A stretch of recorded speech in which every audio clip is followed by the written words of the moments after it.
క్యారెక్టర్లో దమ్ముండాలి కానీ స్క్రీన్ మీద లవ్వర్గా చేస్తే ఏంటి, పిల్లల తల్లిగా చేస్తే ఏంటి అనే క్లారిటీకి వచ్చేసారు మన హీరోయిన్లు. ఇప్పుడు ఒకరిని చూసి మరొకరు సిల్వర్ స్క్రీన్ మీద అమ్మతనాన్ని ఆస్వాదించడానికి రెడీ అంటున్నారు. పిల్లల తల్లిగా చేయటానికి ఎప్పుడు వెనకాడలేదు లేడీ సూపర్ స్టార్ నయనతార.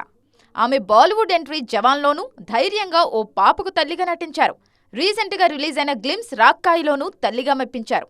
తెలుగులో సమంత కూడా ఎప్పటి నుంచో ఈ రూట్లోనే ట్రావెల్ చేస్తున్నారు. రీసెంట్ సిటాడెల్లోనూ తల్లిగా శామ్ పర్ఫార్మెన్స్కి మంచి మార్కులు పడ్డాయి. సీనియర్ హీరోయిన్లలో శృతి హాసన్ కూడా ఈ తరహా ప్రాజెక్టులో ఎప్పుడూ యాక్ట్ చేశారు. క్లాస్ కళ్యాణిగా ఆమె మెప్పు పొందింది ఓ కొడుకుకు తల్లిగానే.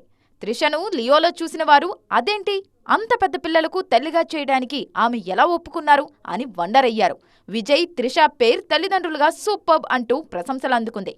దీపావళికి రిలీజ్ అయి బ్లాక్ బస్టర్ సక్సెస్ తెచ్చుకున్న మూవీ లక్కీ భాస్కర్.